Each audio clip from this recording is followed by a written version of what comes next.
Hello dear students, I hope आप सभी की पढ़ाई बहुत अच्छे चल रही है।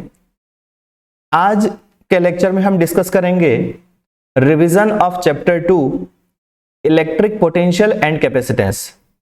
अगर आप लोगों ने अभी तक चैप्टर 1 का रिवीजन नहीं किया है तो डिस्क्रिप्शन बॉक्स में लिंक है। सबसे पहले चैप्टर 1 को कंप्लीट करो डियर, उसके बाद में चैप्टर 2 में अच्छी क्लैरिटी आएगी। तो चलो इसी के साथ शुरुआत करते हैं। सबसे पहले मैं आपको दो बेसिक कॉन्सेप्ट बताऊंगा dear. Number 1 that is concept of infinite. I hope आप सभी को पता ही होगा, बट एक बार और रिकॉल कर लो। इनफाइनाइट का मतलब क्या होता है? कुछ स्टूडेंट सोच रहे होंगे कि इनफाइनाइट यानी बहुत ज्यादा, बहुत दूर, यानी जिसको आप काउंट भी नहीं कर सकते हो। नहीं, फिजिक्स में देखो मैं आपको बताता हूं, बहुत सिंपल है। जैसे मान के चलो, मैं आपको पहले एक इसके डेफिनेशन बता देता हूं। फिजिक्स में इनफाइनाइट का मतलब क्या? Beyond the range. Yes, what is beyond the range? अब देखो बियॉन्ड द रेंज का मतलब क्या हुआ। मान के चलो यहां पर प्लस क्यू चार्ज है जिसके आसपास एक फील्ड है। Okay, yes. तो अब अगर दूसरा कोई चार्ज है यहां पर क्यू नॉट, इसके फील्ड के अंदर रहेगा, प्लस क्यू के फील्ड के अंदर रहेगा, तो डेफिनेटली ये उस पर फोर्स लगा पाएगा। बट उसके फील्ड के जैसे ही बाहर गया, जैसे अगर ये यहां पर आ जाएगा तो इसकी फील्ड से, प्लस क्यू की फील्ड से वो बाहर चले गया। दैट मीन्स ये वाला अभी जो क्यू नॉट है वो प्लस क्यू के रिस्पेक्ट में इनफाइनाइट डिस्टेंस पर है, क्योंकि अभी इसका इस पर इफेक्ट नहीं होगा, उसकी रेंज से बाहर चले गया। मान के चलो कि भाई यहां पर लाइट लगा हुआ है। यस, यहां पर एक बल्ब लगा हुआ है जिसका लाइट केवल इसी रूम में है ना, और इस रूम के बाहर जहां पर उसका लाइट जा ही नहीं रहा है, वहां पर अगर कोई बंदा खड़ा है तो वो बंदे की डिस्टेंस इस बल्ब के लिए क्या होगी डियर? इनफाइनाइट। तो बहुत इजी है।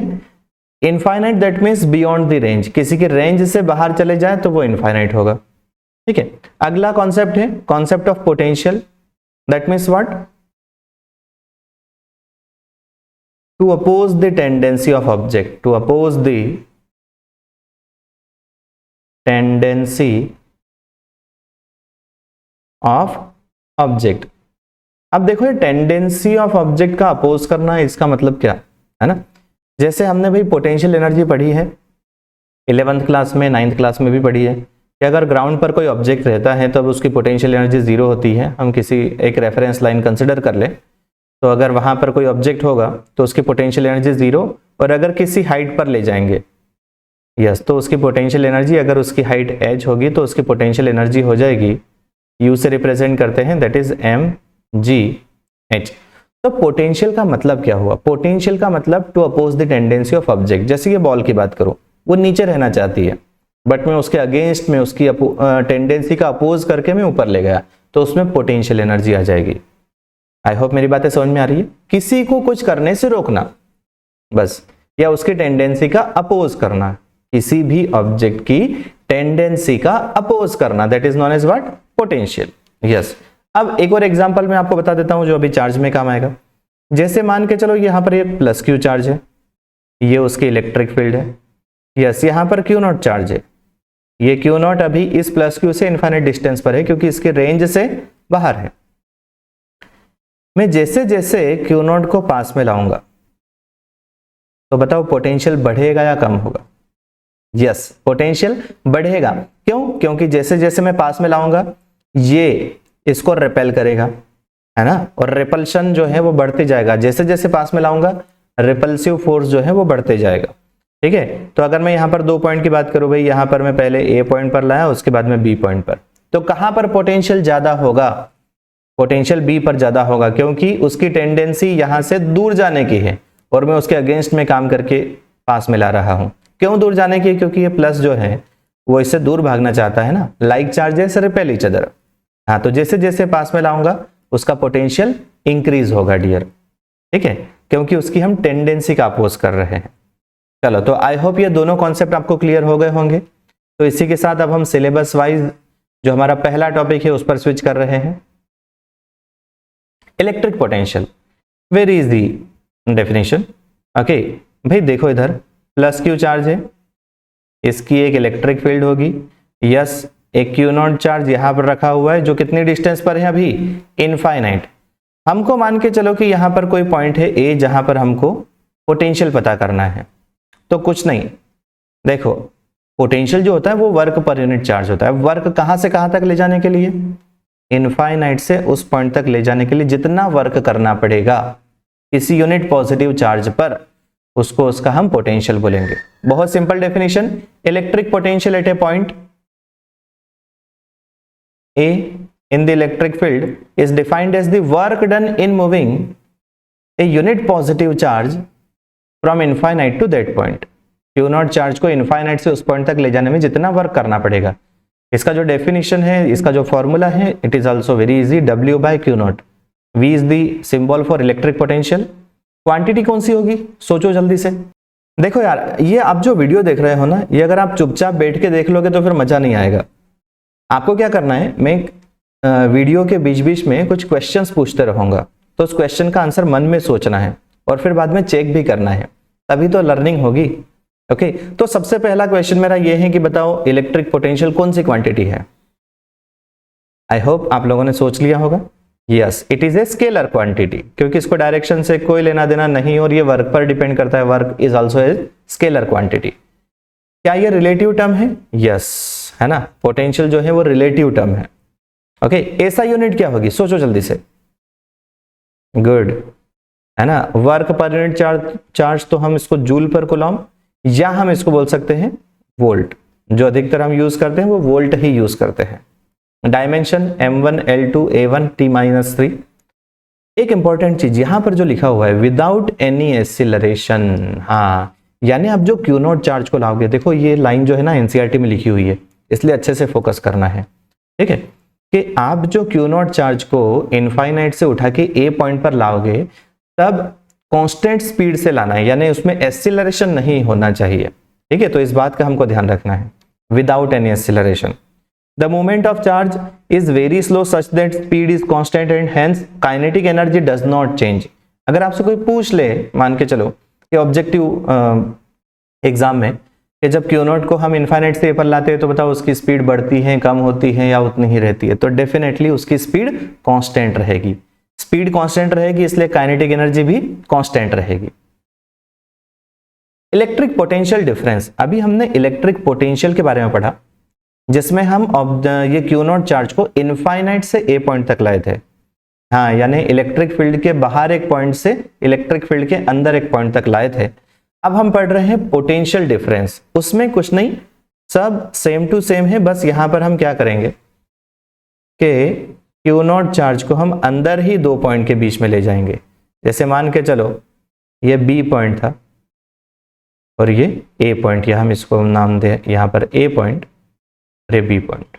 तो ए से बी ले जाने में जितना वर्क करना पड़ेगा पर यूनिट चार्ज पर, yes, that is known as electric potential difference।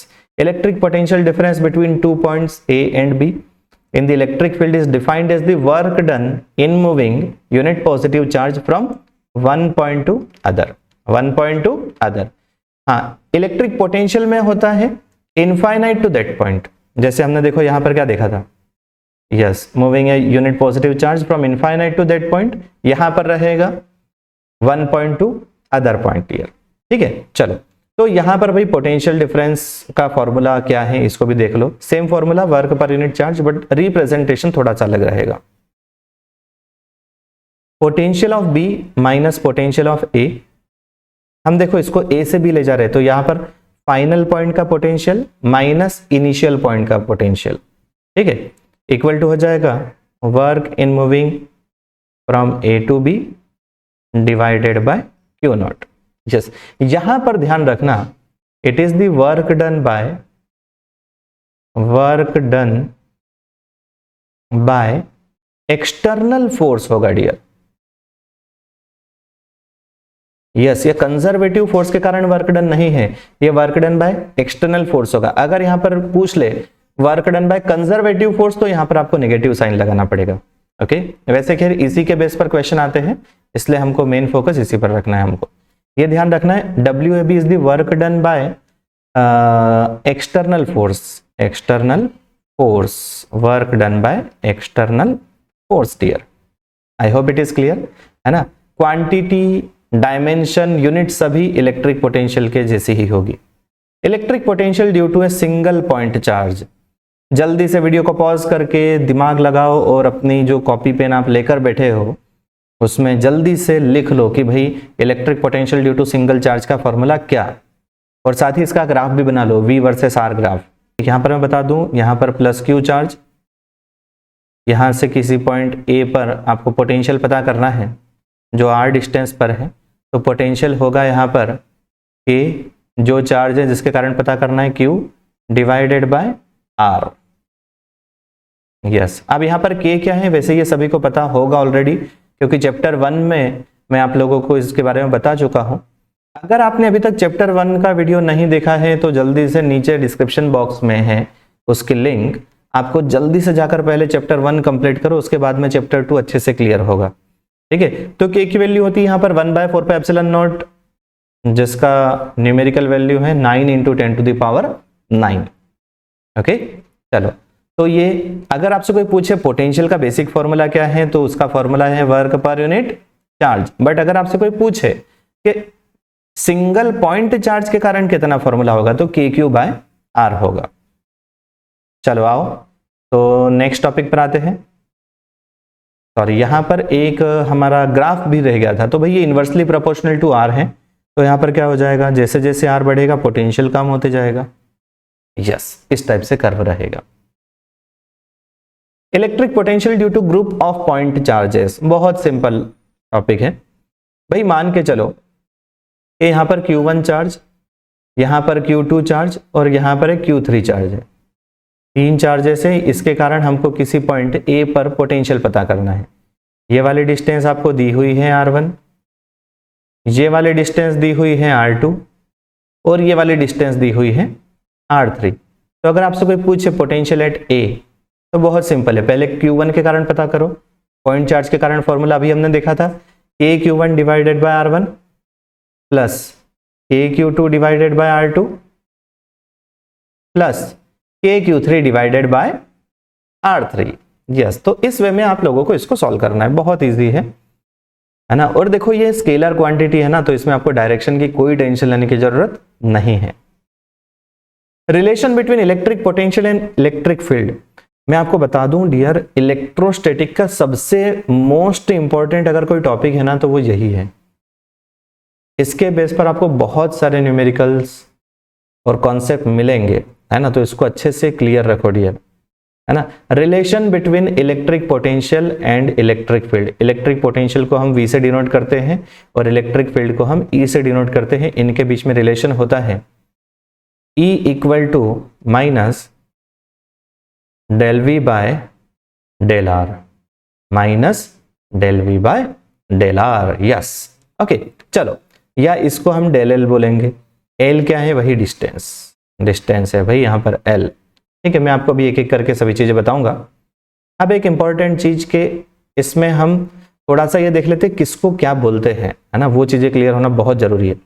यहाँ पर जो del V by del L है ना, यस, इसको हम बोलते हैं पोटेंशियल ग्रेडियंट। क्या बोलेंगे, पोटेंशियल ग्रेडियंट। ग्रेडियंट का मतलब डिस्टेंस के साथ चेंज होना। यस, यहां पर क्या चेंज हो रहा है, पोटेंशियल ग्रेडियंट है, दैट मींस इसमें डिस्टेंस के साथ पोटेंशियल चेंज होगा। ठीक है, यस, गुड। ई इलेक्ट्रिक फील्ड है, सभी को पता है। डेल एल जो है वो डिस्टेंस है, वो भी पता है सभी को।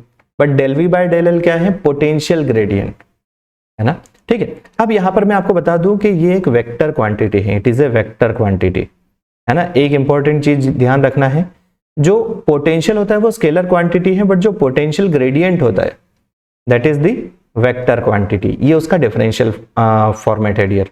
ठीक है, अगर इसी का इंटीग्रल फॉर्मेट देखा जाए तो v = हो जाएगा यहां पर माइनस, इसी को इधर ले जाके हम सॉल्व करेंगे तो अपने आप मिल जाएगा, integration E vector dot dl vector. Yes, ये उसका इंटीग्रल फॉर्मेट है। ठीक है, अब मैं आपको बता दूं, अगर इलेक्ट्रिक फील्ड यूनिफॉर्म होगी, if electric field is uniform, yes, is uniform, अगर इलेक्ट्रिक फील्ड यूनिफॉर्म होगी डियर, तो हम इसी फॉर्मूले को इस टाइप से भी लिख सकते हैं, -v/L, है ना। या अगर आप मैग्नीट्यूड की बात करेंगे हम यहां पर, यस, तो ये हो जाएगा v/L। v क्या है?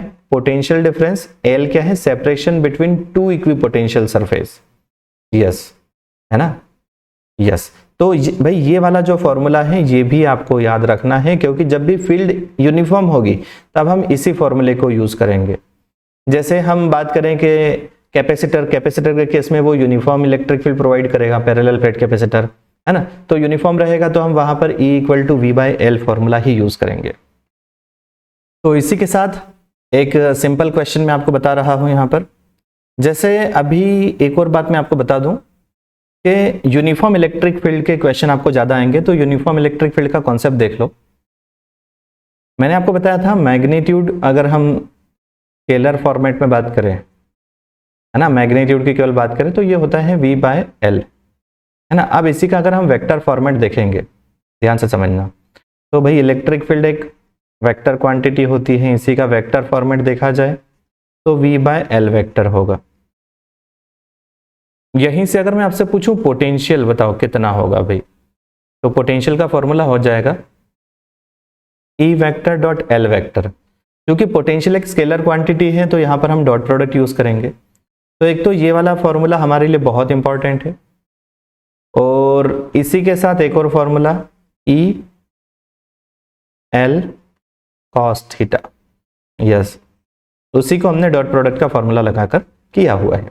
चलो बहुत बढ़िया। तो भाई अब इधर देख लो, ये मान के चलो ये मैं एंगल में थीटा मान रहा हूं, कंसिडर कर रहा हूं, ठीक है। चलो देखते हैं अब इधर आपसे पूछा है, आपको ये डायग्राम में दिया हुआ इलेक्ट्रिक फील्ड दिया हुआ है, ये वाली लेंथ AB है, इसको मैं कंसिडर कर लेता हूं भाई, ये जो लेंथ है वो x1 लेंथ है, ये x2 लेंथ है, और ये x3 लेंथ है ना। हम केवल कंसिडर कर रहे हैं, यहां पर ध्यान से समझना, हाँ। और x1 और x2 के बीच में जो एंगल है वो थीटा है। यहां पर आपसे पूछा है find the VA minus VB, find the VA minus VB, तो ये हायर पोटेंशियल पर होगा या लोअर पोटेंशियल पर, है ना। इलेक्ट्रिक फील्ड क्योंकि हमेशा जो है इलेक्ट्रिक फील्ड वो हमेशा higher potential to lower potential जाती है, तो इलेक्ट्रिक फील्ड अगर राइट साइड में जा रही है तो A हायर पोटेंशियल पर, B लोअर पोटेंशियल पर, आंसर हमारा प्लस में आएगा। अब हमको फॉर्मूला लगाना है, देखना इधर ध्यान से, E/L cos थीटा, भाई डिस्टेंस कौन सी है x1, तो पहले हमने E तो लिख लिया, अब डिस्टेंस हम कौन सी लिखेंगे, x1 cos theta, x1 cos theta, very good. चलो तो अब जल्दी से मुझे बताओ कि x1 cos थीटा यानी कि ये हॉरिजॉन्टल कंपोनेंट जो किसके इक्वल होगा, x2 के इक्वल होगा, यस, वेरी गुड, ठीक है। चलो तो यहां से हमारा आंसर आ जाएगा E इंटू x2। यहां पर बाय मिस्टेक जो स्टूडेंट्स है वो x1 केवल लिखकर आ जाते हैं, नहीं, ये होगा EX2, क्योंकि वो x1 cos थीटा है जो उसका हॉरिजॉन्टल कंपोनेंट होगा। VA माइनस VC की बात करें, अगेन हायर टू लोअर है तो आंसर हमारा प्लस में ही आएगा। Electric field E into distance कितना हो जाएगा, यहां पर x2, यस, x2 डिस्टेंस और cos, बताओ यहां पर 0, थीटा किसके बीच का एंगल है, भाई यहां पर मैं बता दूं theta is the angle between electric field and L vector, है ना, ठीक है। तो अब इस केस में तो L वेक्टर जो अपना x1 वेक्टर इधर था, इलेक्ट्रिक फील्ड हॉरिजॉन्टल, तो एंगल थीटा था। अब इधर तो x2 भी इधर इलेक्ट्रिक फील्ड भी हॉरिजॉन्टल ही है, तो यहां पर cos 0 होगा, cos 0 होता है 1, answer is E into x2, yes.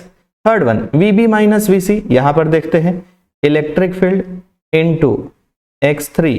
अब मुझे बताओ इलेक्ट्रिक फील्ड और x3 जो लाइन है उसके बीच में एंगल कितना, सर ये तो 90 डिग्री है, डेफिनेटली तो x3 cos 90 हो जाएगा। cos 90 की वैल्यू कितनी होगी डियर, 0 होगी, यस, है ना। तो यहां पर हमने देखा चाहे VA माइनस VB पूछे या VA माइनस VC पूछे, आंसर हमारा EX2 ही आएगा। हाँ, VB माइनस VC पूछे क्योंकि वो परपेंडिकुलर लाइन है इलेक्ट्रिक फील्ड से, इसलिए हमेशा वहां पर पोटेंशियल सेम होगा, तो पोटेंशियल डिफरेंस कितना हो जाएगा, 0 हो जाएगा। चलो इसी के बेस पर जल्दी से वीडियो को पॉज करके आप लोग इस क्वेश्चन का आंसर दोगे, जल्दी से पॉज करके बताओ मुझे, जल्दी से, चलो हमको VA माइनस VB पूछा है, तो VA माइनस VB तो lower potential minus higher potential हुआ है, तो हमारा जो आंसर होगा वो पहले तो हमको ये क्लियर है कि भाई निगेटिव आएगा। ठीक है, इलेक्ट्रिक फील्ड कितना है बताओ, इलेक्ट्रिक फील्ड आपको दिया हुआ है। चलो पहले हम वही फॉर्मूला लिख लेते हैं, EL cos थीटा। ठीक है, चलो तो देखेंगे अब इधर अभी हम A वाला पोर्शन कर रहे हैं, यहां पर माइनस हो जाएगा, इलेक्ट्रिक फील्ड की वैल्यू है 10, और बता दो जल्दी से L कितना है, इनके बीच में जो डिस्टेंस है सर वो 2 है ना। एंगल कितना होगा सर, एंगल तो देखना पड़ेगा, इक्विलेटरल ट्रायंगल दिख रहा है सर, तो ये जो एंगल है क्योंकि इसका इलेक्ट्रिक फील्ड से एंगल, यस, तो ये कितना होगा 60 डिग्री, ये कितना होगा cos 60, यस, तो ये हो जाएगा -20, cos 60 कितना होगा 1/2, so answer is -10 volt. Yes, it is the right answer. I hope आप सभी का भी आ गया होगा, है ना। अगर ये मिस्टेक किया है इसमें तो जल्दी से वीडियो को अगेन पॉज करके बी को अच्छे से करो।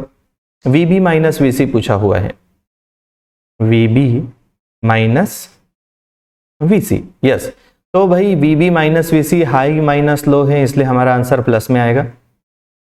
EL cos थीटा अगेन हम यूज करेंगे, E की वैल्यू होगी हमारी 10, L कितना होगा, L होगा 2, और cos एंगल कितना है BC लाइन का इलेक्ट्रिक फील्ड से angle 0, cos 0 1, answer is +20 volt, so that is the right answer. I hope आपके दोनों आंसर सही गए हैं।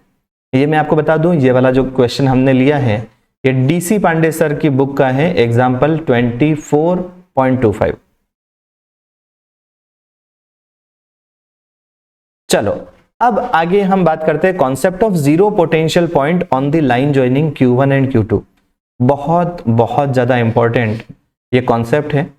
एनसीईआरटी का जो पहला क्वेश्चन है एक्सरसाइज का वो इसी के बेस पर है ना। कुछ स्टूडेंट्स इसको लीव कर देते हैं, सोचते हैं यार ठीक है हो जाएगा, या कुछ करते भी हैं तो केवल आधा करते हैं, है ना। मैं आपको जो बता रहा हूं उस पर आप फोकस करो। भाई दो चार्जेस यहां पर हैं, जैसे हमने फोर्स की बात करी थी चैप्टर 1 में कि कहां पर इक्विलिब्रियम पॉइंट होगा, हाँ, यानी कहां पर फोर्स जीरो होगा, यहां पर कहां पर पोटेंशियल जीरो होगा, इसकी बात करना है, ध्यान से समझना। मैं कुछ एग्जांपल्स के थ्रू आपको क्लियर करता हूं। तो भाई मान के चलो यहां पर +3 कूलम चार्ज है और यहां पर +5 कूलम चार्ज है, तो किसी भी पॉइंट पर पोटेंशियल जीरो होगा ही नहीं। क्यों? क्योंकि एक चार्ज के कारण पता करोगे तो वो प्लस में है, दूसरे के कारण भी प्लस में है, तो पोटेंशियल जीरो होने का सवाल ही नहीं उठता है। इस केस में कहीं पर भी पोटेंशियल जीरो वाला पॉइंट मिलेगा ही नहीं। ठीक है, तो मैंने पहला एग्जांपल आपको बताया जिसमें कोई जीरो पोटेंशियल वाली चीज आएगी ही नहीं, आपको पूछी ही नहीं जाएगी।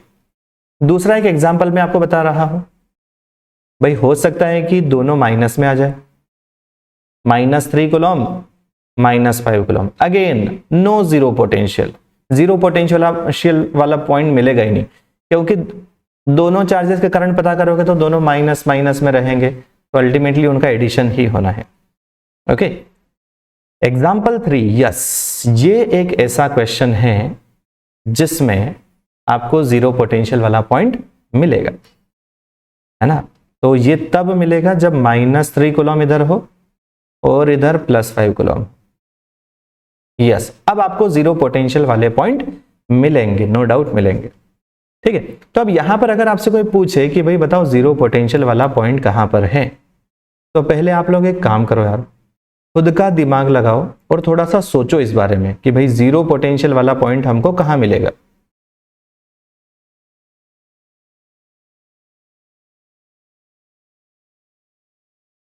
मैं आपको बता दूं, इस टाइप के क्वेश्चन को करने के लिए एक सिंपल कॉन्सेप्ट है।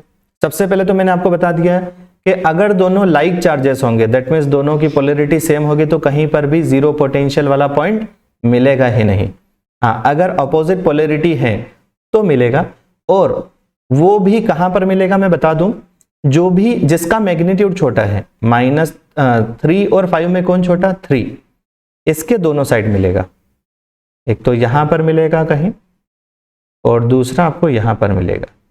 2 पॉइंट मिलेंगे जहां पर पोटेंशियल सेम होगा, क्योंकि वो इक्विपोटेंशियल सरफेस ड्रॉ करेगा वहां पर, ठीक है। यस, इक्विपोटेंशियल सरफेस फॉर्म करेगा। मैं अभी आपको इक्विपोटेंशियल सरफेस बताऊंगा, उसमें ये चीज क्लियर हो जाएगी। बट एक चीज आपको अभी से ध्यान रखना है कि अगर 2 पॉइंट चार्जेस आपको दिए हुए हो और आपसे पूछे कि बताओ कहां पर पॉइंट होगा जहां पर पोटेंशियल 0 होगा, तो कंडीशन फर्स्ट, अगर दोनों की पोलैरिटी सेम है तो कहीं पर 0 पोटेंशियल होगा ही नहीं। अपोजिट है तो जिसका मैग्नीट्यूड छोटा है उसके आसपास 2 पॉइंट होंगे, एक लेफ्ट साइड भी होगा और एक राइट साइड भी होगा, ठीक है। जल्दी से इसके बेस पर मैं एक सिंपल क्वेश्चन पूछ रहा हूं, जल्दी से आंसर करेंगे। अगर मान के चलो यहां पर एक चार्ज है 1 कूलम और यहां पर दिया है मैंने -3 कूलम, है ना, या -3 के बजाय 3 ऊपर यूज कर चुके हैं हम, -8 कूलम चार्ज। बताओ कहां पर पोटेंशियल 0 होगा, किसके आसपास के पॉइंट पर 0 होगा? 1। मैग्नीट्यूड देखना है हमको, ऐसा नहीं सर -8 तो 1 से छोटा होता है, भाई हमको मैग्नीट्यूड देखना है, हमको प्लस माइनस से कोई लेना देना नहीं। मैग्नीट्यूड 1 का छोटा है तो यहां पर 2 पॉइंट होंगे जहां पर पोटेंशियल 0 होगा। एक क्वेश्चन ये भी आ सकता है कि सर ये वाली डिस्टेंस और ये वाली डिस्टेंस सेम होगी? नहीं, ये दोनों डिस्टेंस सेम नहीं होगी, मैं पहले ही क्लियर कर दूंगी, ठीक है। चलो, इसी को अगर आपको आपके नोट्स में लिखना है तो आप इसका स्क्रीनशॉट ले लेना, इसको अच्छे से लिख लेना।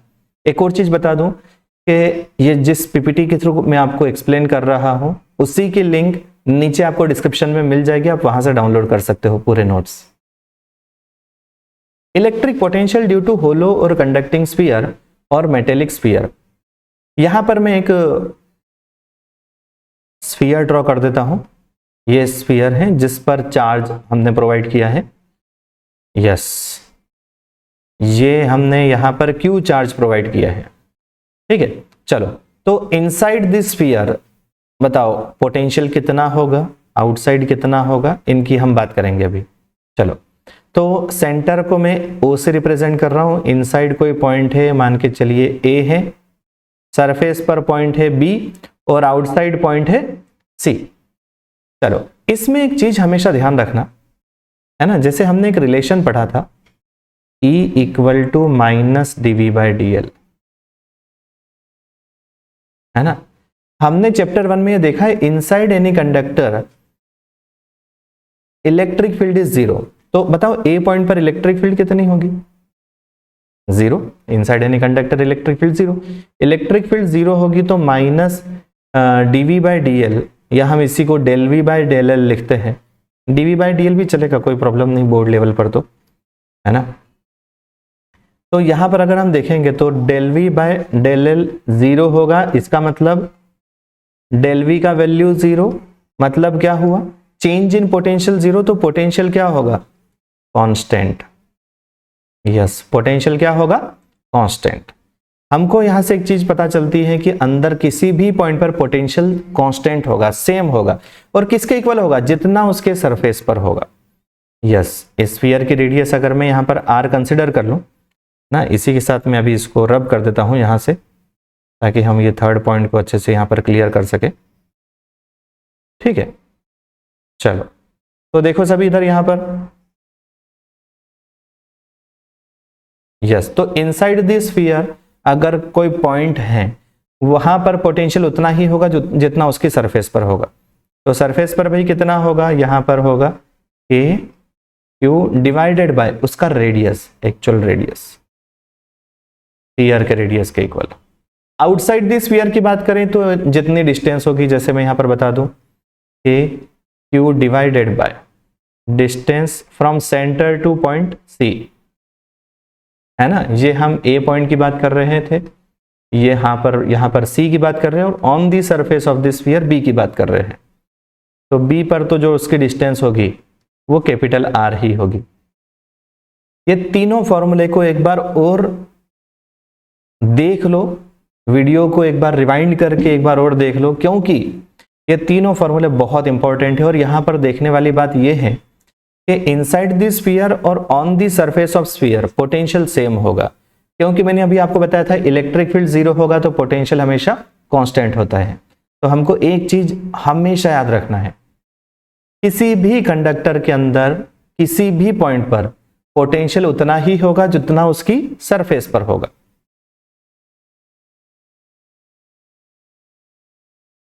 चलो तो एक क्वेश्चन हम कर लेते हैं यहां पर। क्वेश्चन ये है, find the potential at sphere A. Sphere A पर कोई पॉइंट कंसिडर कर लो, ये वाला पॉइंट मैं कंसिडर कर रहा हूं, ठीक है।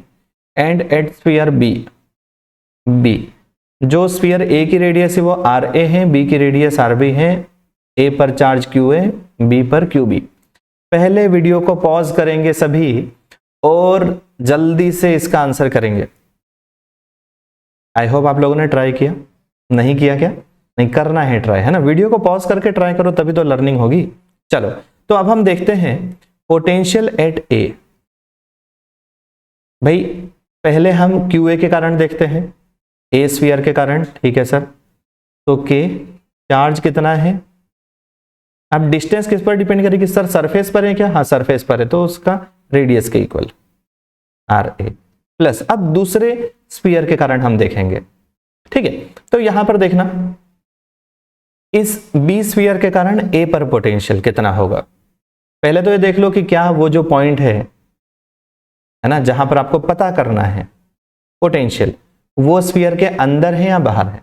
अगर अंदर होगा तो आपको पोटेंशियल के बराबर सरफेस के बराबर पोटेंशियल लेना पड़ेगा। ओके चलो तो यहां पर देखेंगे potential at A due to B. तो ये बड़े वाले स्फीयर के कारण ए पर हमको पोटेंशियल पता करना है, तो ए पॉइंट जो है उसके अंदर लाई कर रहा है, इसलिए कि q B divided by potential उतना ही होगा जितना उसकी सरफेस पर होगा। यस आर बी आ जाएगा। ऐसा कि ऐसा वी बी की अगर हम बात करें तो ये पॉइंट है, ए के लिए आउटसाइड पॉइंट है, बी के लिए सरफेस पर पॉइंट है, तो ये हो जाएगा के Q A divided by outside point है इसलिए एक्चुअल डिस्टेंस लेंगे आर बी, और इधर तो सरफेस पर है क्यू बी के लिए, बाय आर बी। इस टाइप से इनका आंसर आएगा। Electric potential due to an electric dipole. Electric dipole के कारण अगर हम देखें पोटेंशियल, तो मैं आपको बता दूं यार, ये माइनस क्यू चार्ज कंसिडर करते हैं, इधर प्लस क्यू चार्ज, ये अपना हो गया इलेक्ट्रिक डाइपोल।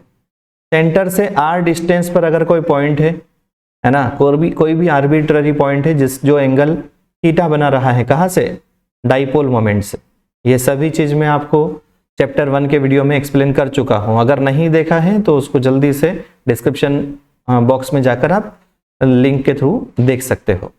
अब यहाँ पर कोई पॉइंट है P, है ना, जहां पर हमको पता करना है इलेक्ट्रिक पोटेंशियल। तो यहाँ पर जो फॉर्मूला होगा potential at P, that is very easy, K small p that means electric dipole moment cos theta divided by यहां हो जाएगा आर स्क्वायर। ये फॉर्मूला होता है। यस आपको इसको रिवीजन पर्पस से देखना है, और जैसे ही आपको सबसे पहले जो भी टॉपिक दिखे उसको वीडियो को पॉज करके उससे रिलेटेड जो भी इंफॉर्मेशन आपको पता है, जैसे फॉर्मूला कौन सी क्वांटिटी, वो ऑलरेडी लिख लिया करो ताकि आपका रिवीजन अच्छे से हो जाए। चलो तो ठीक है, ये बेसिक फॉर्मूला है। अब अगर हम बात करें at a point on the axial line यानी पॉइंट यहां पर कहीं होगा, तो ये यहां पर आएगा, तो थीटा की वैल्यू कितनी हो जाएगी? 0। Theta equal to 0। थीटा 0 करेंगे तो यहां पर हमारा जो पोटेंशियल का फॉर्मूला होगा it will be Kp by R square.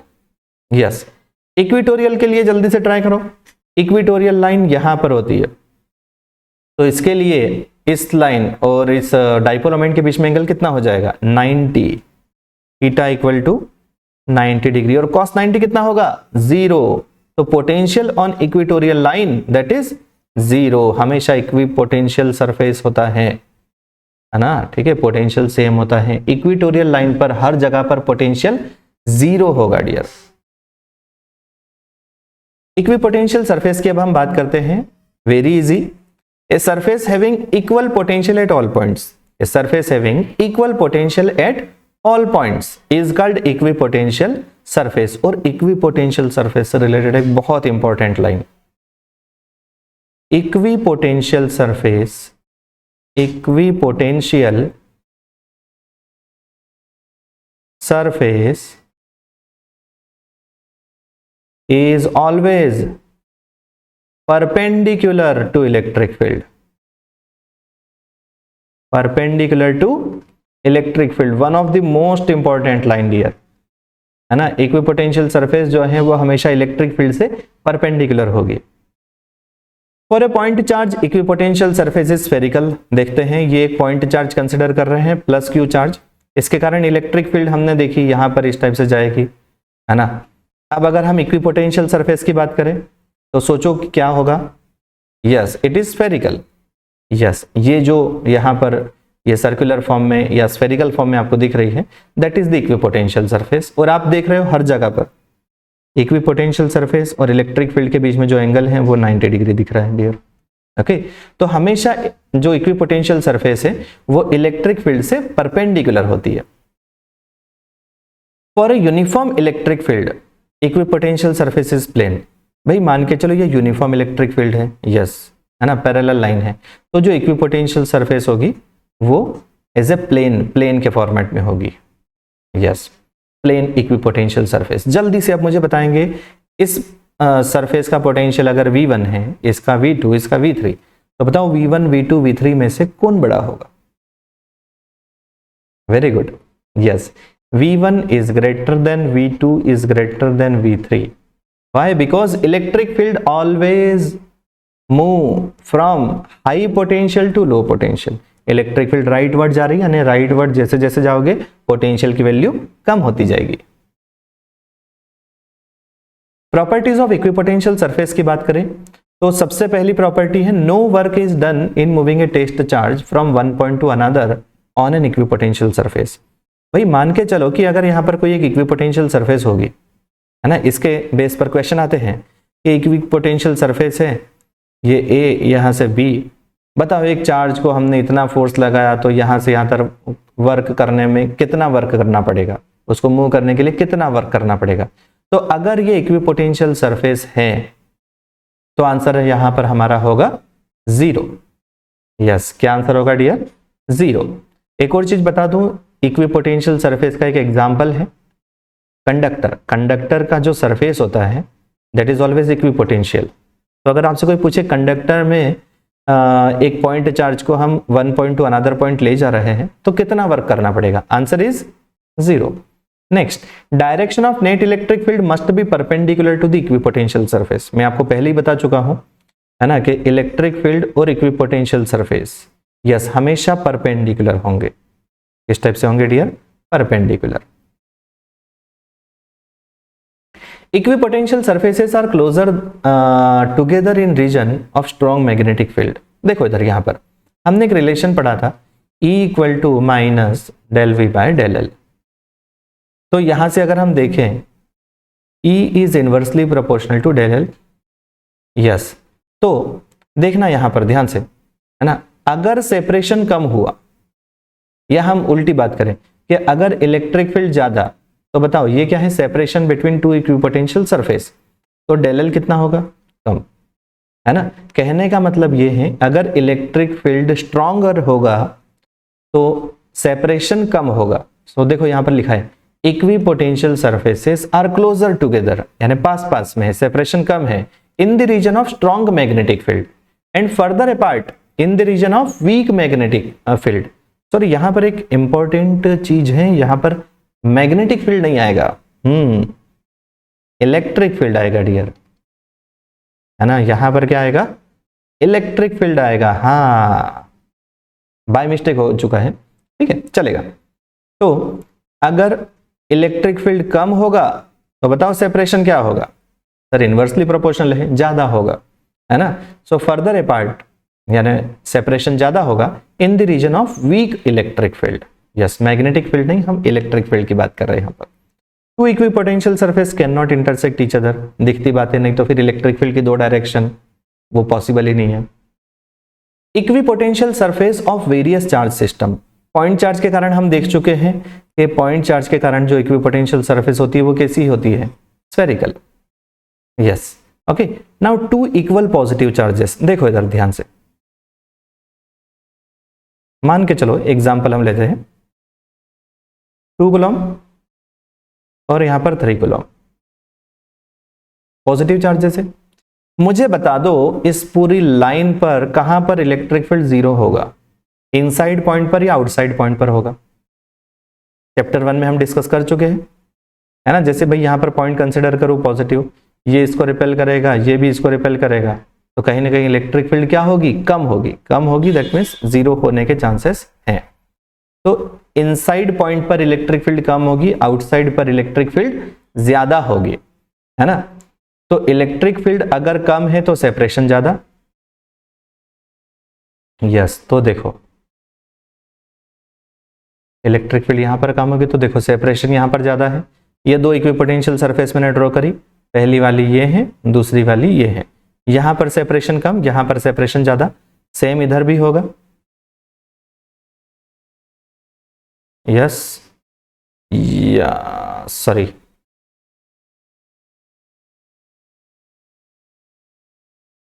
ये इक्विपोटेंशियल सरफेस ड्रॉ हो गई डियर। ओके, यस, जो स्फेरिकल फॉर्म में है ये इक्विपोटेंशियल सरफेस है।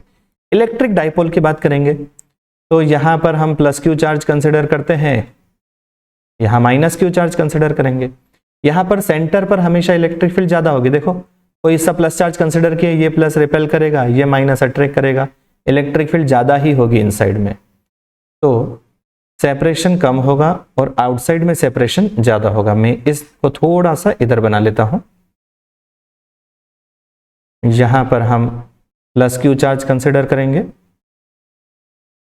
यहां पर माइनस क्यू चार्ज। ये लाइन है,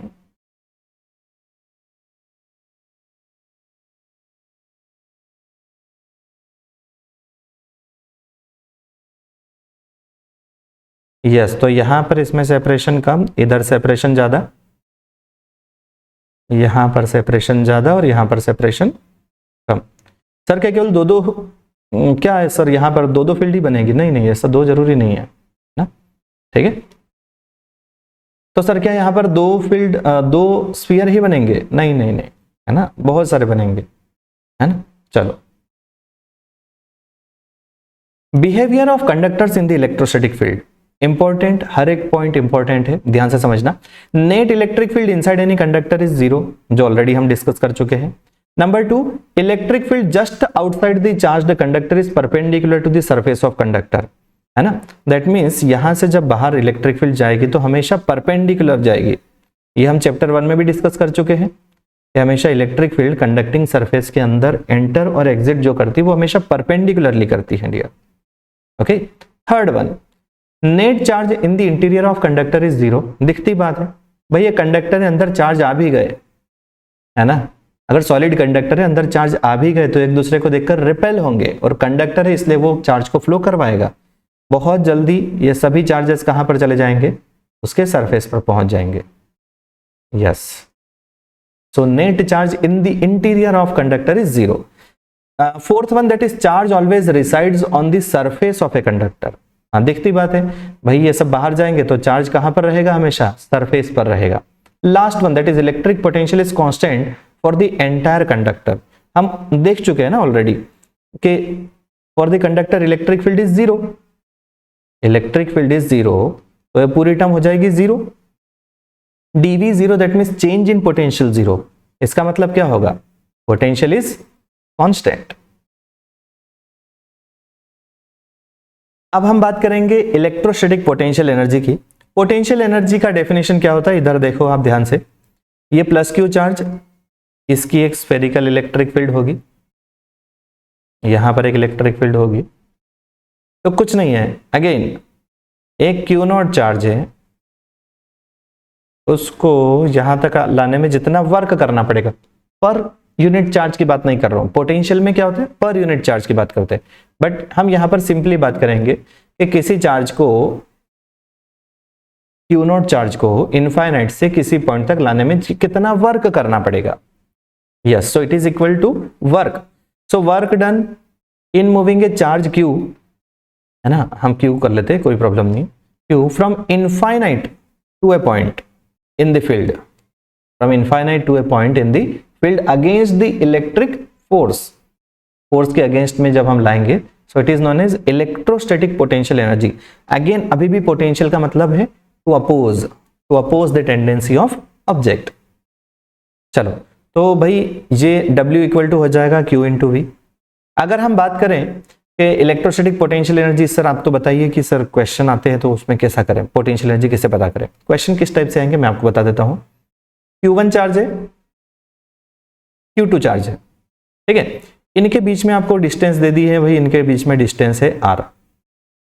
आपसे पूछा जाएगा कि बताओ पोटेंशियल एनर्जी कितनी होगी, कुछ नहीं है, सिंपल, पोटेंशियल एनर्जी का सिंबल होता है U, K Q1 Q2 divided by R। ये फॉर्मूले से आपका आंसर आ जाएगा, है ना। ये मैंने आपको टू चार्ज सिस्टम के लिए बात करी है। अगर 3 चार्ज सिस्टम आ जाए तो क्या करना है, जल्दी से देखेंगे यहाँ पर, है ना। अगर यहाँ पर 3 चार्ज सिस्टम आ जाए, जैसे भाई Q1 यहाँ पर है,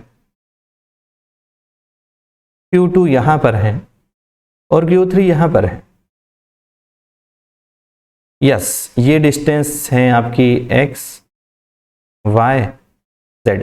अगर अब आपसे कोई पूछे कि बताओ इसमें पोटेंशियल एनर्जी कितनी होगी, हमेशा एक बात ध्यान रखो, हमको यहाँ पर जोड़े बनाने हैं, yes, we have to make pairs, yes. कितने पेयर हैं यहाँ पर देख लो, यहाँ पर तो एक ही पेयर था तो एक टर्म थी, यहाँ पर कितने पेयर है सर, 3 चार्जेस है तो यहाँ पर पेयर भी 3 ही दिख रहे हैं डेफिनेटली, है ना। तो पहला क्या होगा कि Q1 Q2 divided by distance कितनी है x plus k Q2 Q3 divided by distance कितनी है y प्लस थर्ड टर्म भी यहां पर आएगी k Q1 Q3 divided by distance z। Yes, तो इस टाइप से 3 टर्म बनेगी। सर इसका मतलब 4 चार्जेस होंगे तो 4 टर्म्स बनेगी, नो। देखो इधर, ये Q1 चार्ज, ये Q2 चार्ज,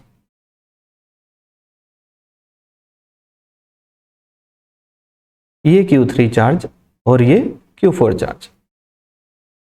आप लोग वीडियो को पॉज करके बताओ कितनी नंबर ऑफ टर्म्स होगी। Yes, total 6 number of terms are there, ठीक है। क्यों सर, देखो ना पेयर कितना बनेगा, Q1 Q2 1, Q2 Q3 2, Q3 Q4 3, Q4 Q1 4 pairs बन गए सर। प्लस अब 2 और बनेंगे ना, Q2 Q4 भी तो एक पेयर होगा और Q1 Q3 प्लस 2, टोटल कितने पेयर बनेंगे डियर, 6 पेयर्स बनेंगे। यस, आई होप आपको चीजें क्लियर हो रही है। तो इसमें हमेशा ध्यान रखना है, इलेक्ट्रोस्टैटिक पोटेंशियल एनर्जी के क्वेश्चन करते टाइम, स्पेशली पॉइंट चार्ज से रिलेटेड कोई क्वेश्चन करेंगे तो हम एक ही चीज याद रखेंगे, जोड़े बनाएंगे, हम जोड़े बनाएंगे। क्या बनाएंगे dear, yes, we have to prepare the pairs, yes, है ना, हम जोड़े बनाएंगे डियर। आई होप चीजें क्लियर। तो अब हम डिस्कस करते हैं potential energy of a dipole in uniform electric field. देखो यार, ये uniform electric field, parallel line बनाओगे सर तो हम इसको यूनिफॉर्म इलेक्ट्रिक फील्ड बोलेंगे। यस, यहां पर अगर कोई डाइपोल रखा हुआ है, यहां पर minus Q charge plus Q charge, ये एंगल थीटा है ना। तो इस केस में इसकी पोटेंशियल एनर्जी कितनी होगी, मैं एक बार रिकॉल करवा दूं, टॉर्क का फॉर्मूला आई होप आप सभी को याद होगा। यस, PE cos थीटा या sine theta, sine theta, very good. चलो, तो PE साइन थीटा। अब हम पोटेंशियल एनर्जी की बात करते हैं। इसमें 2 फॉर्मूले हैं जो आपको अच्छे से रिकॉल करना है, ठीक है। Minus PE cos theta 2 minus cos theta 1, ये फॉर्मूला हमको तब अप्लाई करना है जब आपको 2 एंगल दिए।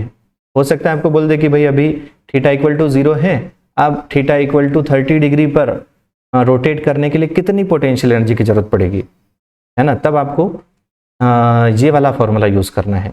बट अगर बाय चांस आपको ऐसा बोल दे कि केवल एक ही एंगल है, तो आपको यहाँ पर फॉर्मूला यूज करना है माइनस पीई कॉस थीटा।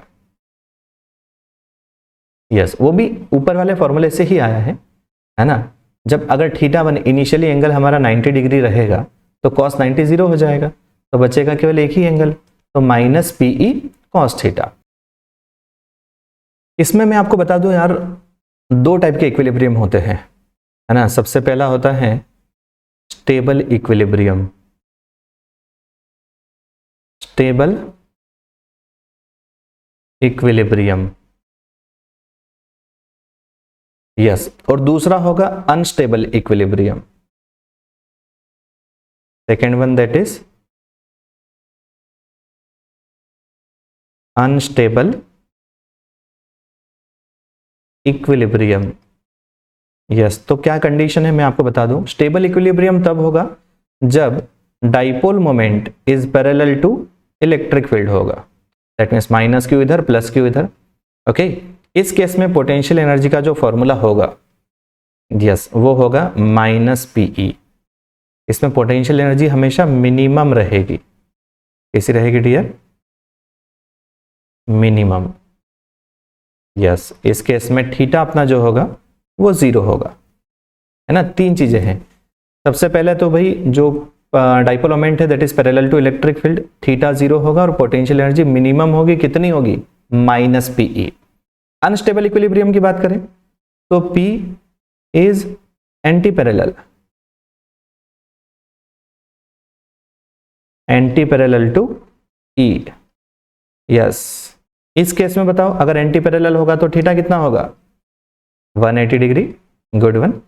आई होप आप लोगों ने स्कूल या कोचिंग में आपकी क्लासेस अटेंड करी हुई है। अगर आपने क्लास नहीं अटेंड करी तो थोड़ा सा समझने में प्रॉब्लम जाएगा, है ना, क्योंकि ये ओनली रिवीजन है। ओके, चलो बहुत बढ़िया। तो थीटा 180 डिग्री। जल्दी से बताएंगे यहाँ पर पोटेंशियल एनर्जी कितनी होगी? सर थीटा की जगह 180 रखेंगे तो -1 आंसर आएगा, है ना। तो माइनस पी इंटू -1 हो जाएगा प्लस पीई। यस, तो इस केस में पोटेंशियल एनर्जी प्लस पी होगी, जो होगी मैक्सिमम पोटेंशियल एनर्जी, है ना। थीटा इक्वल टू 90 डिग्री पर भी देख सकते हो, उसमें जीरो पोटेंशियल एनर्जी आएगी। हाँ, जब P vector is perpendicular to E vector होगा तो, है ना। ये जो मैंने अभी आपको बताया स्टेबल इक्विलिब्रियम, अनस्टेबल इक्विलिब्रियम, बहुत अच्छे से आपको करना है, इंपॉर्टेंट है। चलो, तो अब हम बात करते हैं डाइलेक्ट्रिक की। Dielectric is a non conducting substance. हाँ, ये नॉन कंडक्टिंग सब्सटेंस होगा dear, which does not allow the flow of charges. Conductor है ही नहीं तो फिर चार्जेस का फ्लो बनता ही नहीं है। But it permits the electric field. Important line, it permits the electric field. Okay, इसके एक एग्जाम्पल है glass, wax, water, air, would, ये सभी डाइलेक्ट्रिक कैटेगरी में आते हैं। अब हम बात करते हैं कितने टाइप के डाइलेक्ट्रिक होते हैं। Number 1, polar dielectric. Dielectric, polar dielectric कैसा होगा? जिसमें अलग अलग पोल होंगे, अलग अलग पोल, दैट मीन्स जिसके centre of mass of positive charge और नेगेटिव चार्ज कोइंसाइड नहीं करेंगे। Let's take an example of H2O। देखते हैं, है ना। H2O की अगर हम यहां पर बात करें तो O इधर, H इधर, H इधर।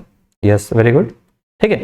तो H पर प्लस होता है, यहां पर भी प्लस, O पर माइनस होगा। दो पॉजिटिव चार्जेस है, उनका सेंटर ऑफ मास बीच में कहीं पर होगा।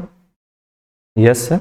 और ये नेगेटिव चार्ज है, इसका सेंटर ऑफ मास यहीं पर होगा, नो डाउट, है ना। ठीक है, तो मुझे जल्दी से बताओ कि centre of mass of positive charge और centre of mass of negative charge coincide कर रहे हैं? नहीं कर रहे हैं, यानी ऑलरेडी दो पोल बने हुए हैं, तो इसको हम बोलेंगे polar dielectric. A dielectric in which centre of mass, COM, that means centre of mass of positive charges does not coincide, देखो coincide नहीं कर रहे हैं, does not coincide with the center of mass of negative charges is called polar dielectric। Example दिए हुए हैं। Important line, in the absence of electric field, अभी electric field नहीं है ना, फिर भी डाइपोल मोमेंट तो होगा। देखो क्यों? क्योंकि ये डाइपोल है और उनके बीच में सेपरेशन भी है, तो डाइपोल मोमेंट नॉन जीरो होगा डियर। अब हम स्विच करते हैं नॉन पोलर डाइलेक्ट्रिक पर। इसमें दोनों के जो सेंटर ऑफ मास है वो कोइंसाइड करेंगे। देखते हैं कैसे। Let's take an example of CO2।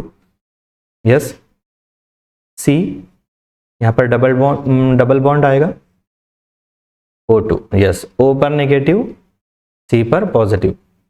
Positive का सेंटर ऑफ मास यहीं पर रहेगा, नेगेटिव का सेंटर ऑफ मास इसके दोनों के सेंटर पर रहेगा, यहीं पर। तो यहां पर हम ये देख रहे हैं कि दोनों के जो सेंटर ऑफ मास है, पॉजिटिव और नेगेटिव के सेंटर ऑफ मास है, वो कोइंसाइड कर रहे हैं, तो इसको हम नॉन पोलर डाइलेक्ट्रिक बोलेंगे, है ना।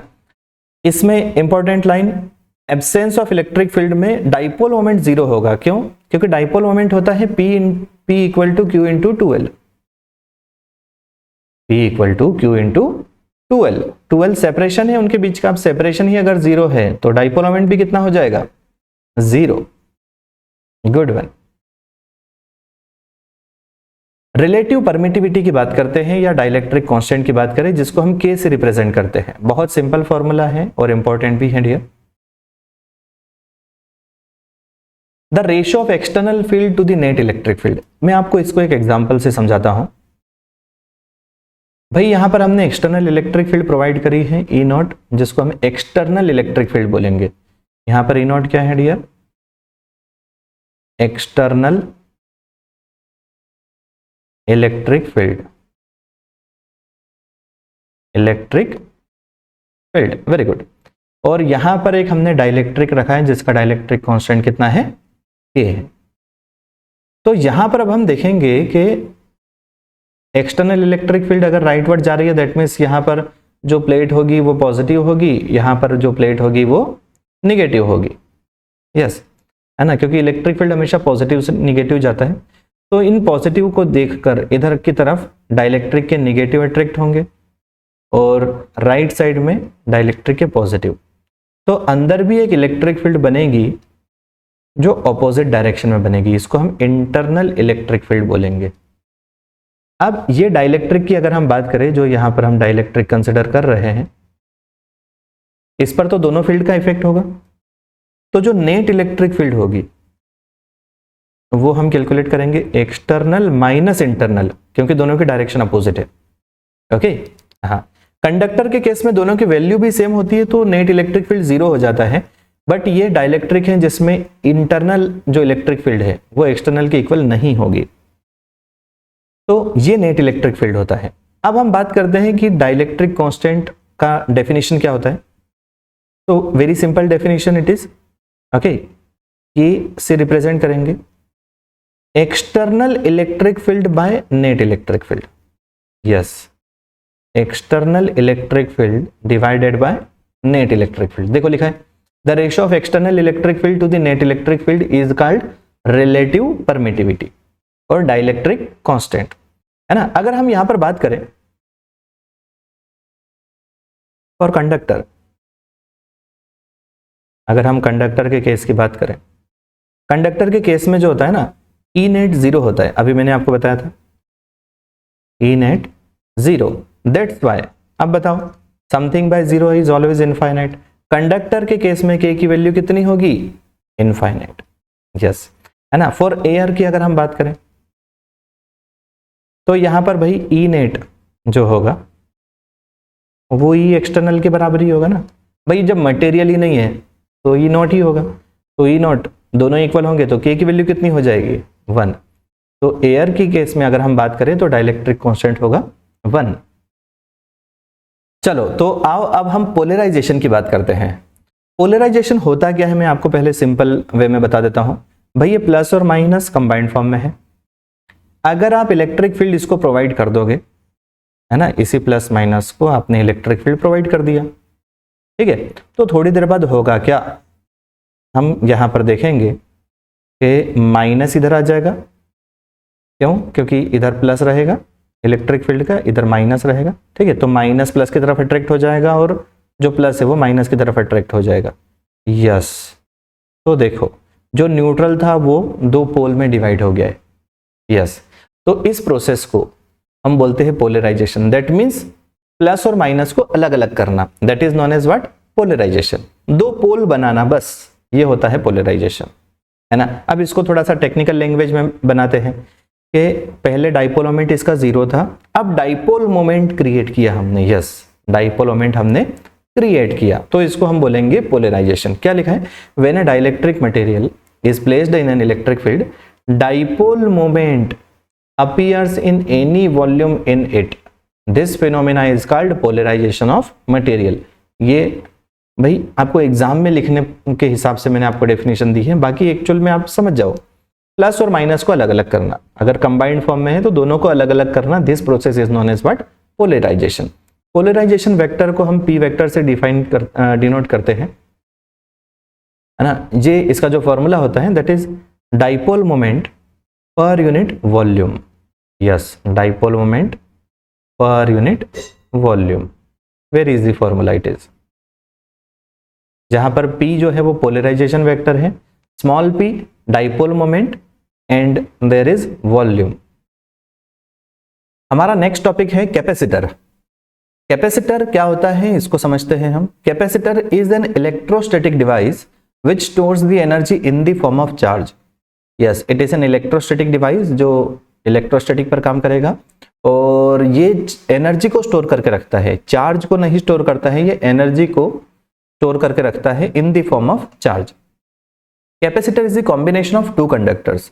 हाँ देखो, जैसे अगर मैं यहाँ पर बात करूं, दो कोई से भी कंडक्टर हो, एक ये कंडक्टर दूसरा इधर कंडक्टर, एक पर आपने प्लस दिया है दूसरे पर माइनस है, तो ये कैपेसिटर जैसा बिहेव करेगा, है ना।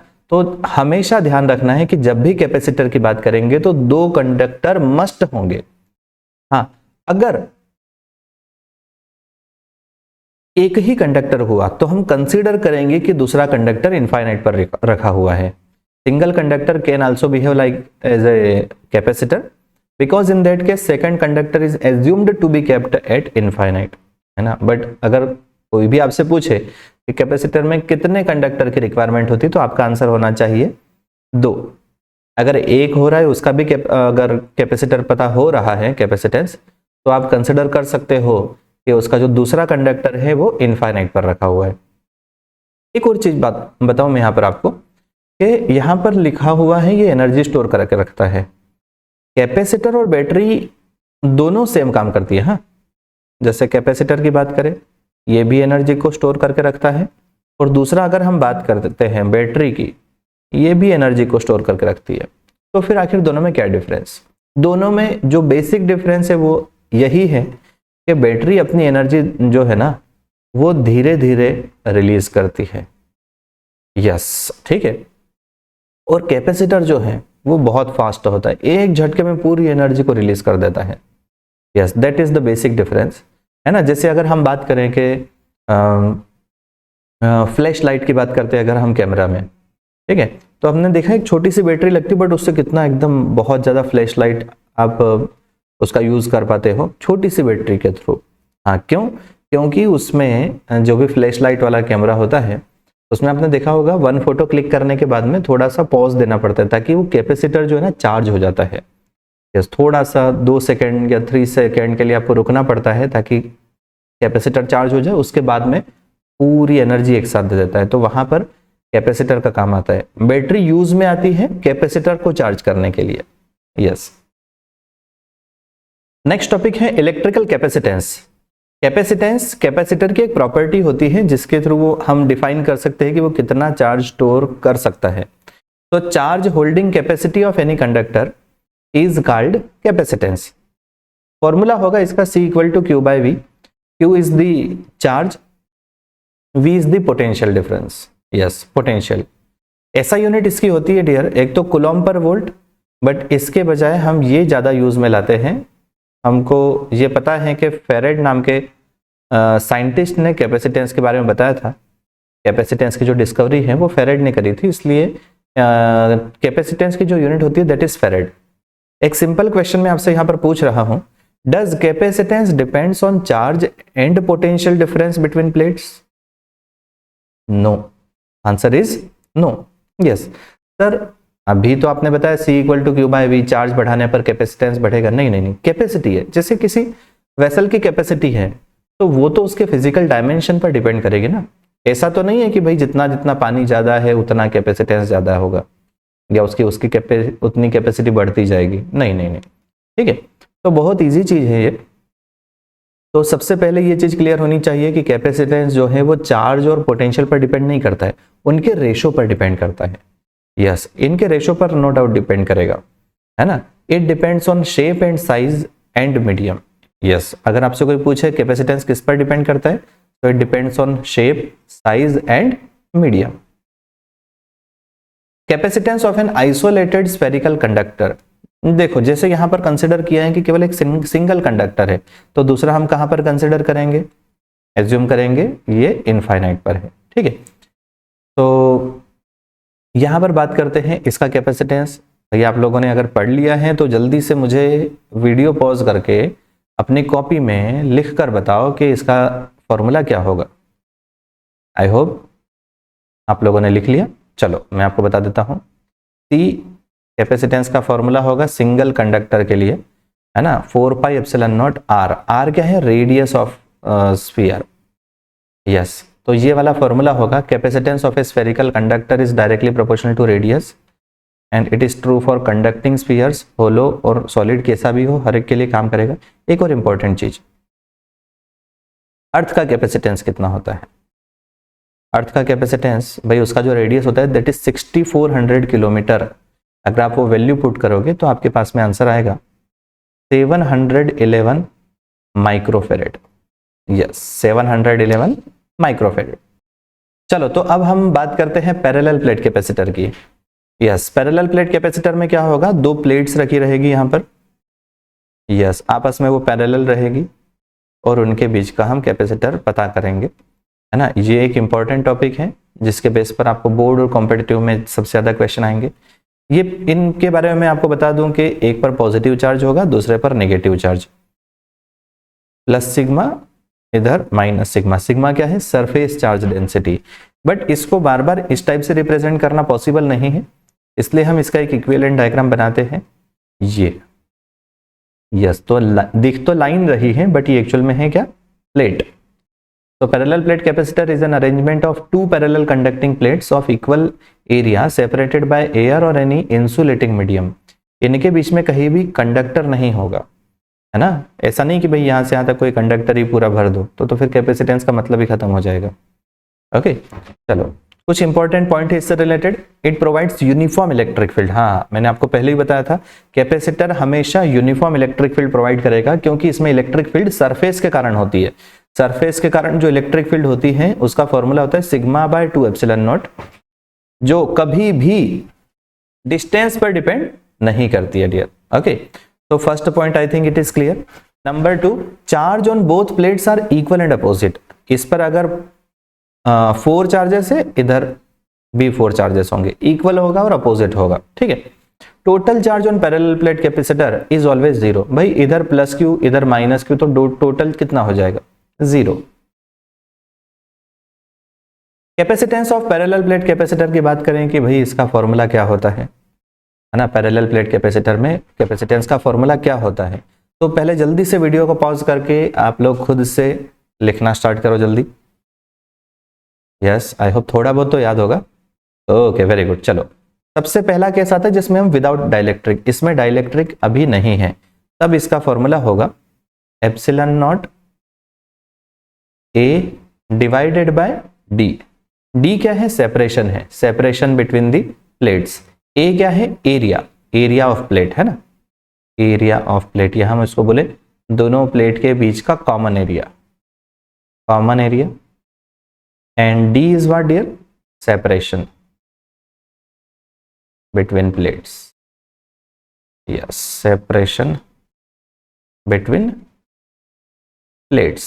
चलो ओके, तो विदाउट डाइलेक्ट्रिक, अगर डाइलेक्ट्रिक नहीं है तो आपका जो फॉर्मूला होगा कैपेसिटेंस का वो epsilon nought A by D.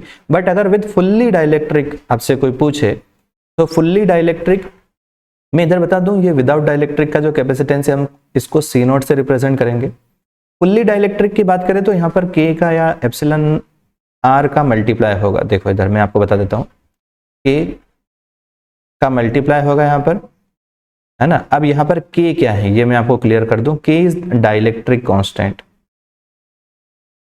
Yes, dielectric constant से मल्टीप्लाई आपको करना पड़ेगा। डाइलेक्ट्रिक कांस्टेंट बोले या इसको रिलेटिव परमिटिविटी भी बोलेंगे डियर, है ना, रिलेटिव परमिटिविटी, जिसका सिंबल एक और सिंबल यूज में आता है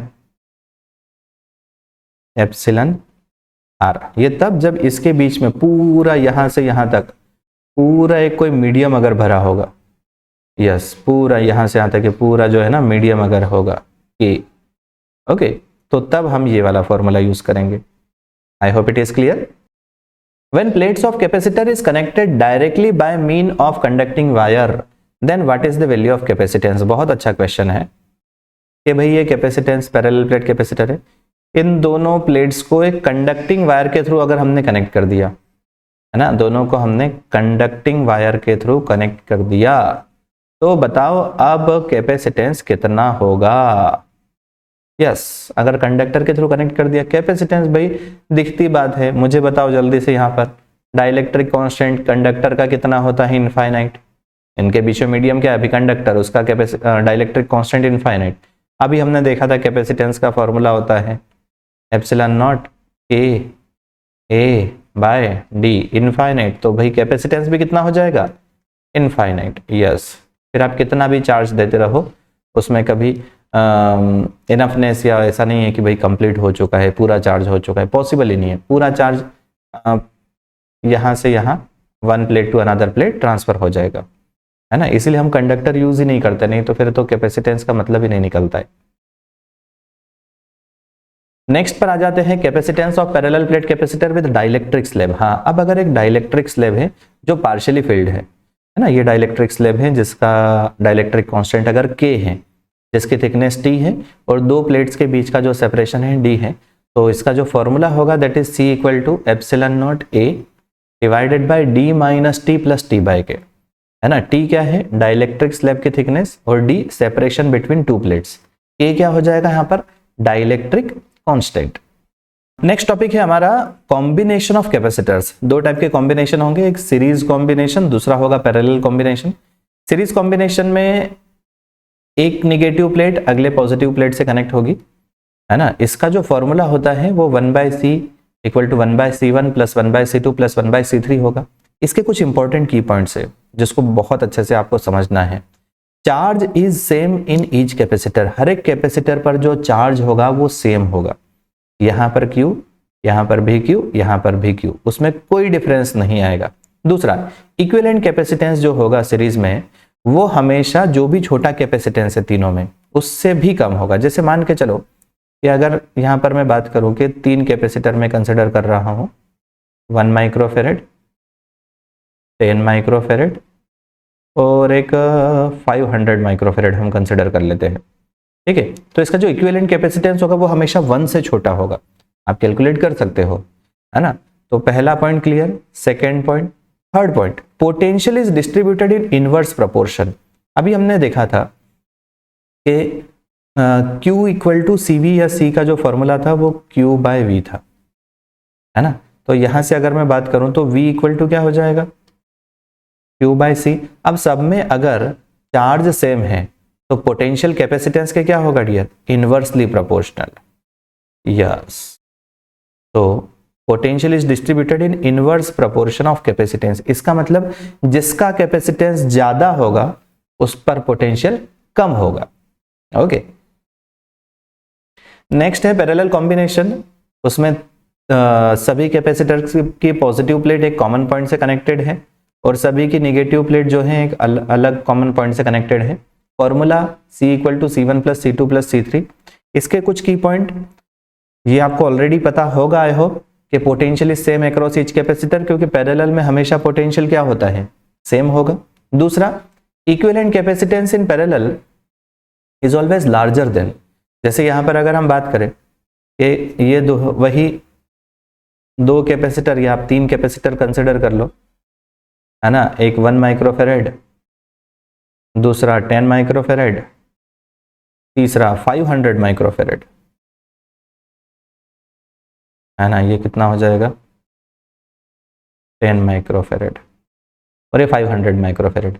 इनका अगर पैरेलल कॉम्बिनेशन आप पता करोगे तो हमेशा जो भी मैक्सिमम है इसमें सबसे बड़ा कौन है, 500, उससे भी ज्यादा होगा। ऐड करना है ना, यस, 511 माइक्रोफेरेड हो जाएगा, तो इससे भी बड़ा होगा। Third one, charge is distributed in direct proportion to capacitance. हमने फॉर्मूला पढ़ा था C equal to Q by V, या इसी को हम Q equal to C V भी कर सकते हैं। Okay, yes, Q equal to C V. अब भाई हमको पता है कि अगर यहाँ पर पोटेंशियल कांस्टेंट है तो Q is directly proportional to क्या हो जाएगा, C। दैट मीन्स जिसका कैपेसिटेंस ज्यादा उसके पास चार्ज भी क्या होगा, ज्यादा। नेक्स्ट पर आ जाते हैं energy stored in a capacitor. Energy store का मतलब चार्जिंग ऑफ कैपेसिटर होता है ना। एनर्जी आप स्टोर कर रहे हो, इसका मतलब आप कैपेसिटर को चार्ज कर रहे हो। दोनों न्यूट्रल प्लेट होगी, एक तरफ पॉजिटिव ने प्रोवाइड कर दिया, दूसरी तरफ नेगेटिव। इस प्रोसेस को हम चार्जिंग बोलते हैं। इसी के थ्रू उसमें एनर्जी स्टोर होगी। इसके 3 फॉर्मूले हैं, half Q square by C, second one half C V square, third one half Q V. तीनों फॉर्मूले बहुत ज्यादा इंपॉर्टेंट है डियर। नेक्स्ट पर आते हैं energy density. Energy density that means पर यूनिट वॉल्यूम की बात कर रहे हैं हम यहाँ पर। तो energy per unit volume is called energy density, जिसका फॉर्मूला होगा yes UD equal to half epsilon nought E square. Epsilon nought medium का हम यहाँ पर बात करें परमिटिविटी होगी, और E is the electric field. This formula is applicable for both uniform and non uniform. दोनों के लिए एप्लीकेबल है, ऐसा नहीं कि केवल यूनिफॉर्म के लिए है या नॉन यूनिफॉर्म के लिए, दोनों के लिए। नेक्स्ट पर आ जाते हैं रीडिस्ट्रीब्यूशन ऑफ चार्जेस, जिसमें अगर हम बात करें कि कंडक्टर के केस में 2 केस हैं इसमें, एक कंडक्टर के केस में रीडिस्ट्रीब्यूशन और दूसरा है कैपेसिटर के केस में। तो पहले हम कंडक्टर के केस में देख लेते हैं कि भाई 2 कंडक्टर हैं यहाँ पर A और B, दोनों का साइज अलग अलग है। देखो A का साइज ज्यादा है, B का साइज कम है, ठीक है। A पर जो चार्ज है इनिशियली प्लस Q1 है, बाद में इधर जो चार्ज है वो प्लस Q2 है ना। अब दोनों को अगर हम एक वायर के थ्रू कनेक्ट करेंगे तो अगर दोनों का साइज सेम होता तो दोनों पर चार्ज भी इक्वल होते, दोनों को प्लस कर देते और हाफ कर देते, जैसा हमने चैप्टर 1 में किया था।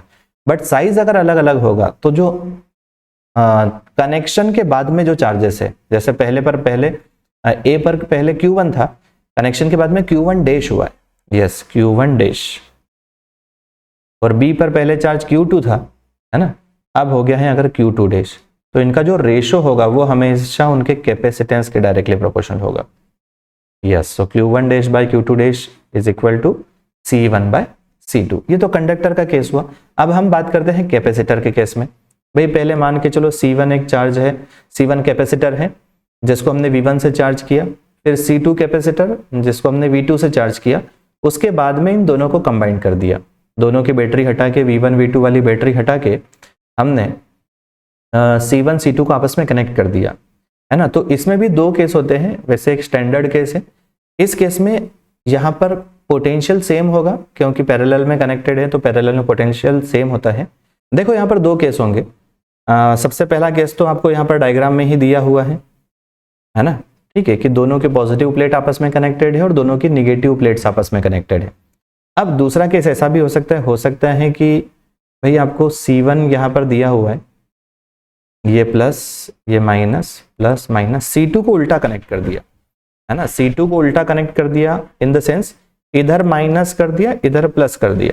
देखो दोनों में क्या डिफरेंस है ना, दोनों में आप लोग डिफरेंस देख लो। इधर दोनों की पॉजिटिव प्लेट्स आपस में कनेक्टेड थी, निगेटिव प्लेट्स आपस में कनेक्टेड थी। इस केस में एक कैपेसिटर की पॉजिटिव दूसरे के निगेटिव से कनेक्टेड है, तो इस केस में जो फॉर्मूला होगा उसमें यहां पर लगेगा minus sign. So C1 V1 minus C2 V2 divided by हो जाएगा डियर C1 प्लस C2। हाँ, इस केस में आपको ये वाला फॉर्मूला लगाना है। लॉस ऑफ एनर्जी की बात करें तो भाई लॉस ऑफ एनर्जी, अगर इनिशियल एनर्जी की बात करें, देखो इनिशियल एनर्जी हो जाएगी हाफ C1 V1 स्क्वायर, इधर हाफ C2 V2 स्क्वायर, दोनों को ऐड कर दोगे तो बनेगा half C1 V1 square plus half C2 V2 square. Final energy की बात करेंगे, दैट मीन्स कनेक्शन के बाद में, तो दोनों पर पोटेंशियल V है, दोनों पैरेलल में है तो C1 प्लस C2 हो जाएगा, तो फाइनल हाफ हो जाएगा C1 plus C2 into V square. अब अगर हम बात करें कि इसमें एनर्जी लॉस, तो initial energy minus final energy हमको करना पड़ेगा, क्योंकि इनिशियली एनर्जी ज़्यादा होगी, बाद में एनर्जी जो है कम हो जाएगी। क्यों? क्योंकि जब charges one capacitor to another capacitor flow करेंगे तो कुछ एनर्जी हीट के फॉर्म में कन्वर्ट होगी। तो एनर्जी डिफरेंस की हम बात करें, लॉस ऑफ एनर्जी की बात करें, तो एक ओवरऑल एक फॉर्मूला यूज में आता है, half C1 C2 by C1 plus C2 V1 minus V2। मैं आपको एक बात बता दूं डियर कि V1 and V2 yes are the potential before connected together, okay, are potential before connection, potential before connection. Before connection की अगर हम बात करें दैट मीन्स दोनों को आपस में कनेक्ट करने के पहले की बात करते हैं, ठीक है। देखो जैसे मैं आपको एक एग्जांपल के थ्रू यहां पर बता दूं, ये V1 ये V2, अभी हमने दोनों C1 C2 को आपस में कनेक्ट नहीं किया है, उसके पहले जो पोटेंशियल होगा that is V1 and V2 dear. Okay, so I hope it is clear. अब हम इंसर्शन ऑफ डाइलेक्ट्रिक को स्टडी करेंगे। Insertion of dielectric inside capacitor, इसमें दो केस होंगे। नंबर 1 के जब इंसर्शन ऑफ डाइलेक्ट्रिक के टाइम पर बैटरी कनेक्टेड हो, और नंबर 2 हम डिस्कस करेंगे जब इंसर्शन के टाइम पर बैटरी कनेक्टेड नहीं होगी। तो हम पहला केस यहाँ पर देख रहे हैं, when battery is connected during insertion of dielectric.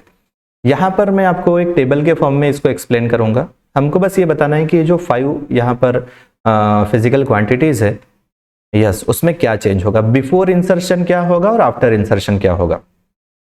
तो हम मान कर चल रहे हैं यहां पर कि बिफोर इंसर्शन कैपेसिटेंस जो है वो है C0, उसके बाद में पोटेंशियल है V0, इलेक्ट्रिक फील्ड है E0, चार्ज है Q0 और एनर्जी है U0, ठीक है। अब हम देखते हैं आफ्टर इंसर्शन इन क्वांटिटीज में क्या चेंज होगा।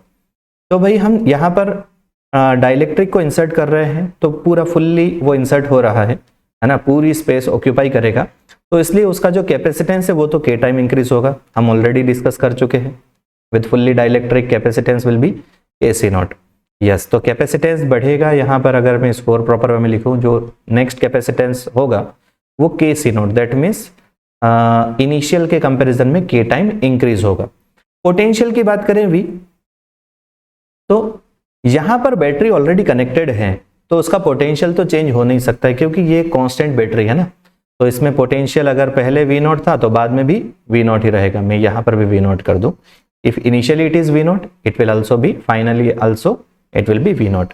इलेक्ट्रिक फील्ड देखो, अब भाई हमको पता है जो इलेक्ट्रिक फील्ड होता है दैट इज V/L। तो अगर पोटेंशियल, अगर हम L तो भाई सेम है ना, दोनों के बीच का सेपरेशन जो है, कैपेसिटर प्लेट के बीच का सेपरेशन तो सेम ही है, उसमें कोई चेंज नहीं हो रहा है, तो हमेशा इलेक्ट्रिक फील्ड V पर ही डिपेंड करेगी, डायरेक्टली प्रोपोर्शनल होगी। तो अगर पोटेंशियल सेम है तो इलेक्ट्रिक फील्ड भी E भी क्या होगी डियर, E0 के इक्वल आफ्टर इंसर्शन, है ना। चलो, बिफोर इंसर्शन अगर चार्ज Q0 है तो बताओ आफ्टर इंसर्शन क्या होगा। तो भाई बैटरी उसको चार्ज प्रोवाइड कर सकती है ज्यादा। तो अब देखते हैं इसको कैसे कैलकुलेट करेंगे। Q0 इक्वल टू होता है भाई हमको पता है C इक्वल टू होता है Q/V, तो यहाँ से Q इक्वल टू CV, तो Q0 होगा C0 V0। अब हम नेक्स्ट Q की बात करें यहाँ पर आफ्टर इंसर्शन की, तो कैपेसिटेंस इनटू पोटेंशियल, इस केस में कैपेसिटेंस कितना है KC0 और पोटेंशियल कितना है V0। अब हमको पता है यहाँ पर कि C0 V0 होता है Q0, तो इसमें जो चार्ज है वो भी k टाइम बढ़ेगा। यस, कैपेसिटेंस एक इंक्रीज हुआ था k टाइम, चार्ज भी k टाइम इंक्रीज हो रहा है।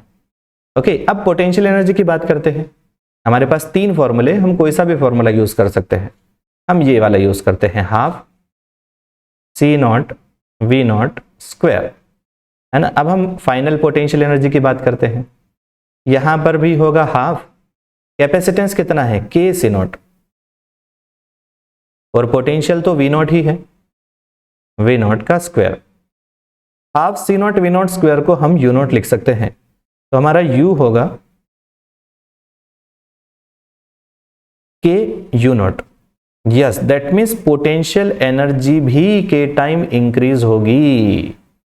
यस, और कैपेसिटेंस तो बढ़ता ही है, वो तो खैर दोनों केस में बढ़ेगा, है ना। सो capacitance will also increase, charge will also increase and potential energy of capacitance will also increase। ये 3 क्वांटिटी जो है इंक्रीज होगी, बाकी पोटेंशियल इलेक्ट्रिक फील्ड वो कांस्टेंट होगा, सेम होगा। देखते हैं अब हम नेक्स्ट केस में। नेक्स्ट केस है जब इंसर्शन के टाइम पर यहां पर बैटरी कनेक्टेड नहीं है, battery is disconnected during insertion of dielectric. Before insertion again में यहां पर कैपेसिटेंस सी नॉट कंसिडर करूंगा, charge Q nought, potential V nought, electric field E nought और एनर्जी यू नॉट। यस, चलो देखते हैं। कैपेसिटेंस तो भाई ये फुल्ली यहां पर ऑक्यूपाई कर रहा है स्पेस, तो ये हो जाएगा के सी नॉट। चार्ज की बात करें, चार्ज तो उतना ही रहेगा ना, क्योंकि बैटरी तो कनेक्टेड नहीं है जो उसको एक्स्ट्रा चार्ज प्रोवाइड करे। ओके, यस, तो चार्ज भी उतना ही रहेगा क्यू नॉट। अब हम बात करते हैं पोटेंशियल की। पोटेंशियल का क्या होगा? अब हमको पता है C equal to Q by V, तो यहां से V इक्वल टू क्या हो जाएगा? Q by C. यस, तो V नॉट यहां पर मैं मान के चलो Q nought by C nought, क्योंकि चार्ज बाय कैपेसिटेंस। यहां पर अगर हम बात करें V की, तो चार्ज Q नॉट, कैपेसिटेंस कितना है after insertion? K C naught. Q naught by C naught हो जाएगा V नॉट। तो इस केस में जो कैपेसिटेंस पोटेंशियल है वो K टाइम डिक्रीज हो रहा है। Yes, potential will decrease K times.